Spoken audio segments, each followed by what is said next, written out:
स्वागत है दोस्तों मांगा मेलोडी हब पर revenge of the iron blooded sword horn season 2 part 35। तो चलो शुरू करते हैं बिना किसी देरी के।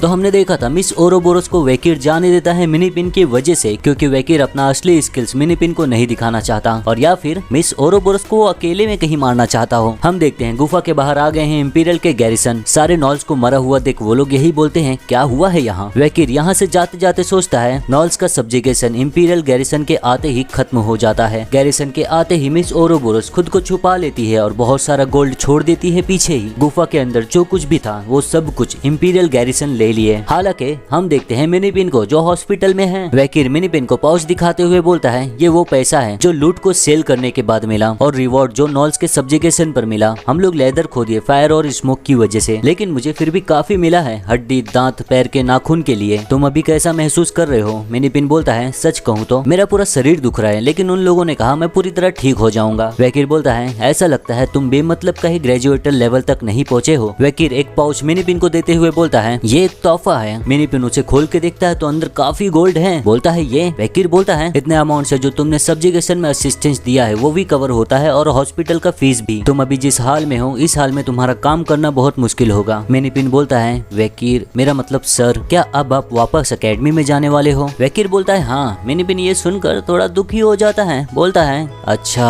हालांकि ये थोड़े समय के लिए ही था लेकिन मुझे बहुत मजा आया एक बैस्करविल के हीरो के साथ समय बिताने में। वेकिर बोलता है क्या तुम्हें अच्छे से पता है मॉन्स्टर इक्वालॉजी। ये सुनकर मिनीपिन को एहसास हो जाता है कि उसके पास एक और मौका है वेकिर के साथ काम करने का। तुरंत ही बोलने लगता है हाँ, मेरे जवानी में मैं कॉन्टिनेंट में घूमा करता था। मैं पढ़ा हूँ उनकी आदतों और आवाज के ऊपर। मैं उन स्पीसीज के वेरिएंट्स, वीकर स्पीसीज और स्ट्रॉन्गेस्ट स्पीसीज के प्रकारों को पता लगाने में सक्षम हूँ। वेकिर चेयर से उठते हुए बोलता है अच्छा। फिर मिनीपिन को देखकर बोलता है तो मेरा इंतजार करना, मैं दोबारा तुम्हारे पास आऊंगा। और ये सुनकर मिनीपिन की आंखों में आंसू आ जाता है क्योंकि वो बहुत खुश हो जाता है ये सुनकर। और अब हम देखते हैं एकेडमी में प्रोफेसर बेंसी के ऑफिस में, और यहाँ पर प्रोफेसर बेंसी बहुत सारा काम करते हुए बड़बड़ाता रहता है। ऐसा लग रहा है ये सब काम कर रहा हूँ मैं एकेडमी के लिए। तभी कोई दरवाजा ठोकता है। बेंसी बोलता है आ जाओ अंदर, और दरवाजा खोलकर आती है डॉलर्स। डॉलर्स को देखकर ही बेंसी बोलता है तुम यहाँ मुझ पर चिल्लाने के लिए आई हो ना। और ऐसा ही रहता है। डॉलर्स बोलती है मैं यहाँ पर आई हूँ उन स्टूडेंट्स के ऊपर बात करने के लिए जिन्हें स्कॉलरशिप की जरूरत है। बेंसी को पेपर दिखाते हुए बोलती है ये पिटीशन लेटर है उन स्टूडेंट्स का जो अगले सेमेस्टर में एकेडमी में आ नहीं सकते उनके फाइनेंशियल इश्यूज की वजह से। अपील उन स्टूडेंट्स ने लिखा था जो अपने ग्रेड्स को बनाए नहीं रख पाए अपने पार्ट टाइम जॉब्स की वजह से, और वो स्टूडेंट्स जो अपना काम नहीं कर पाए और अपना ग्रेड्स बनाए रखे स्कॉलरशिप के लिए। और वही दूसरी तरफ स्कॉलरशिप स्टूडेंट्स जिन्हें री एवोल्यूशन की जरूरत है। ऐसे स्टूडेंट्स की गिनती बहुत ज्यादा है जो अमीर होते हुए भी गरीब होने का दिखावा करते हैं और धोखाधड़ी से उन्हें स्कॉलरशिप्स मिल रहा है। हमें उनका स्कॉलरशिप रद्द करना होगा और उन्हें देना होगा जो इसके लायक है। बेंसी बोलता है स्कॉलरशिप एकेडमी के रूल्स के हिसाब से उन्हीं स्टूडेंट्स को दिया जा रहा है। ये वही रूल्स है जिन्हें तुम्हें रक्षा करना चाहिए और बनाए रखना चाहिए स्टूडेंट काउंसिल प्रेसिडेंट होने के तौर पे। डॉलर्स बोलती है मैं ये बोल रही हूँ कि हमें इस चीज में देखना चाहिए ये पक्का करने के लिए कि जो स्टूडेंट्स को हमारी जरूरत है उसे हम अनदेखा नहीं कर रहे हैं। बेंसी बोलता है क्या तुम मुझे ये बोल रही हो इस समय मैं अभी और काम करूँ। डॉलर्स बोलती है स्टूडेंट काउंसिल प्रेसिडेंट होने के तौर पे मेरा ये काम है उन स्टूडेंट्स के लिए आवाज उठाना जो स्टूडेंट्स तकलीफ में हैं। बेंसी बोलता है तो मुझसे ये जो दोबारा काम कराया जा रहा है उसकी जिम्मेदारी कौन लेगा। क्या तुम मुझे डबल सैलरी दोगी। ये सुनकर डॉलर्स बोलती है चिढ़कर बस 2 बार तुम काम कर रहे हो इसीलिए तुम्हें ज्यादा चाहिए। हम यहाँ पर बात कर रहे हैं बच्चों की भविष्य की। और ऐसे ही डॉलर्स चिल्लाती रहती है। तभी दरवाजा खोलकर आता है वेकिर। दोनों जन पीछे मुड़कर देखते हैं। बेंसी बोलता है वेकिर तुम प्रोफेसर के ऑफिस में घुस गए बिना दरवाजे को ठोके ही। क्या तुम्हारे फादर ने अच्छे से कुछ सिखाया नहीं है तुम्हें। ये सुनने के बाद वेकिर को याद आता है उसके फादर क्या उसे बोले थे शक्तिशाली का इज्जत करो कमजोर का करना गुनाह है। ये मोटो है बैस्करविल फैमिली का। वेकिर वहीं पर खड़ा रहता है। बोलता है बेंसी को नहीं। सुनने के बाद बेंसी को समझता ही नहीं अब उसे क्या बोलना चाहिए। अपने सर पर हाथ रखकर बोलता है ठीक है वेकिर तुम यहाँ पर क्यों आए हो। क्या तुम भी यहाँ पर अपील करने आए हो स्कॉलरशिप के लिए जो तुम पा नहीं सके। वेकिर प्रोफेसर के डेस्क के करीब जाता है ये बोलते हुए अपील। इतना बोलते ही गोल्ड से भरा हुआ पाउच प्रोफेसर के डेस्क के ऊपर रख देता है। बेंसी देखकर सोचता है क्या है ये। वेकिर उस पाउच को खोलता है गोल्ड के ऊपर हाथ रखकर बोलता है मैं यहाँ पर आया हूँ मेरे ट्यूशन का फीस भरने के लिए। इतने सारे गोल्ड को देखकर बेंसी चौंक गया रहता है पूरी तरह। ये इतना सारा पैसा तुम कहाँ से लेकर आए। डॉलर्स भी वेकिर वकीर को देखती रहती है। वकीर बोलता है मैं कुछ नॉल्स के ऊपर सब्जिगेट करने गया था और जब मैं आराम कर रहा था तो मैंने जो लकड़ी जलाई थी वो नॉल्स के लेयर में जाकर गिर गई अचानक से और इसी तरह सारे नॉल्स जलकर मर गए। ये सुनकर बेंसी को विश्वास ही नहीं होता और कैसे होगा भी, ये तो सीधा सीधा झूठ है। बोलता है क्या, इससे तो कुछ समझ में नहीं आ रहा है। वकील बोलता है आप ये पक्का कर सकते हो मिनी पिन से पूछकर सेफेरे गिल्ड में मैं गया था, क्या इससे मेरा ट्यूशन फीस और नेक्स्ट टर्म पूरा हो जाता है। प्रोफेसर बेंसी के पास कोई शब्द ही नहीं रहता। बोलता है ये तो काफी है, इससे तो पूरा 1 साल का एक बार में पेमेंट हो जाएगा। वकील बोलता है बाकी बचा हुआ पैसा वो भी ट्यूशन फीस है। डॉलर्स और बेंसी दोनों सोच में पड़ जाते हैं। बेंसी बोलता है ये तो ज्यादा पैसा है तुम्हारे अकेले ट्यूशन फीस के लिए, क्या तुम योजना बना रहे हो पूरे लेक्चर हॉल को खरीदने का? ऐसा हो सकता है अगर तुम एक प्रोफेसर बनना चाहो तो। वकील बोलता है प्लीज ये सब बाकी बचा हुआ उन स्टूडेंट्स के ऊपर इस्तेमाल करना जो अपना ट्यूशन फीस नहीं भर पा रहे हैं। ये सुनकर डॉलर्स हैरान हो जाती है। बेंसी बोलता है क्या मैं सही सुना, तुम ये सब पैसा डोनेट कर रहे हो स्कॉलरशिप के लिए? वकील बोलता है हाँ, मगर एक शर्त पर, ये पैसा पाने के लिए ऑर्फनेज में स्टूडेंट्स को कुछ घंटे काम करना होगा। बेंसी बोलता है क्या तुम ऐसा इसलिए कर रहे हो क्योंकि तुम चाहते हो अपने स्कॉलरशिप का नाम रखना, दी वकीर अवार्ड? वकील बोलता है नहीं, प्लीज डोनर का नाम गुमनाम रखो, पैरी। ये नाम सुनकर डॉलर्स के आंखों में आंसू आ जाता है, हैरान रहती है वो। वकीर की बात सुनकर वकीर बोलता है प्लीज अवार्ड का नाम रखना पैरी। और ये मुद्दा यहीं पर खत्म होता है। कुछ समय के बाद हम देखते हैं सारे स्टूडेंट्स के बीच में ये खबर फैल गई रहती है। सारे लोग इसी के ऊपर बात करते रहते हैं, क्या तुम लोगों ने सुना कोई अचानक से आया, डोनेट किया बहुत सारा पैसा, क्या ये कमाल का नहीं है? अगर तुम वॉलंटियर करोगे ऑर्फनेज में तो तुम्हें मिलेगा पूरा स्कॉलरशिप। ये अनजाने स्पॉन्सर कौन है जो बचाया है स्टूडेंट्स को? और इन्हीं के बीच में बैठी रहती है डॉलर्स जो बहुत ही गहरी सोच में रहती है वकीर को लेकर। वकीर आखिर में तुम हो कौन? मिड टर्म में फर्स्ट आना थियरी पार्ट में और हाई ग्रेड प्रैक्टिकल्स में, और उससे भी बड़ी बात ये एक मेहनती और इसमें कोई भी गलती नहीं है। इसे अपने दोस्तों से भी कोई दिक्कत नहीं है। हालांकि इसकी आंखें जो चश्मे के पीछे छुपी हुई हैं काफी क्रूल लगती हैं। मैं पता नहीं लगा पा रही हूँ ये सोच क्या रहा है। पैरी वो लड़की है जिसका बलिदान हो गया था डांटेलियन के साथ लड़ाई में, तो वकीर को अभी भी याद है पैरी। अगर ये सच है तो जैसे ये बाहर से क्रूल दिखता है अंदर से ही इसका दिल उतना ही नर्म होगा। यही सब सोचकर डॉलर्स बढ़ती है वकीर के कमरे की तरफ। दरवाजे के बाहर आ गई रहती है। उसके मन में यही चलता है अगर ऐसा है तो मुझे बात करना है वकीर से किसी चीज को लेकर। शायद ये भावना जिम्मेदारी और कृतज्ञता का है, कोई ऐसा जो पैरी के आखिरी समय में उसके साथ था, मेरा और नाइट हॉर्न का जब लड़ाई चल रहा था डांटेलियन के खिलाफ। यही सब सोचकर दरवाजा ठोकती है डॉलर्स और दरवाजा खोलता है पिगी। देखकर बोलता है सीनियर डॉलर्स। डॉलर्स अंदर देखती है तो पूरा कमरा ही खाली है, कोई भी अंदर नहीं है और ज्यादा सामान भी नहीं है। बोलती है वकीर कहाँ है? पिगी बोलता है ओ आप यहाँ वकीर से मिलने आई हो, मुझे पता नहीं कहाँ है वो, वकीर हमेशा ही रात में घूमता रहता है। ये सुनकर डॉलर्स हैरान रहती है। पिगी बोलता है ओ ये कमरा काफी खाली है ना? बॉटम बंक है वकीर का, लेकिन उसके पास ज्यादा सामान नहीं है, ऐसा जैसे कि किसी भी समय में वो यहाँ से जा सकता है। ये सुनकर डॉलर्स और भी हैरान हो जाती है, किसी भी समय में यहाँ से जा सकता है? पिगी बोलता है ऐसा लगता है वकीर का भी कोई कहानी है, लेकिन उसका रूममेट होने के तौर पे मैं कुछ कर नहीं सकता सिवाय उसकी फिक्र करने के अलावा कि वो किसी दिन उठेगा और यहाँ से चला जाएगा। ये सब सुनकर डॉलर्स जाने लगती है। पिगी देखते ही रह जाता है, अचानक से क्या हुआ? डॉलर्स बोलती है जाते हुए धन्यवाद पिगी, मैं कल तुमसे मिलती हूँ। पिगी बाहर निकलकर देखकर बोलता है सीनियर। पिगी को भी कुछ समझता नहीं, सर पे हाथ रखकर सोचता है, बोलता है हाँ क्या हुआ अभी? सीनियर डॉलर्स क्या ये वकीर को पसंद करती हैं?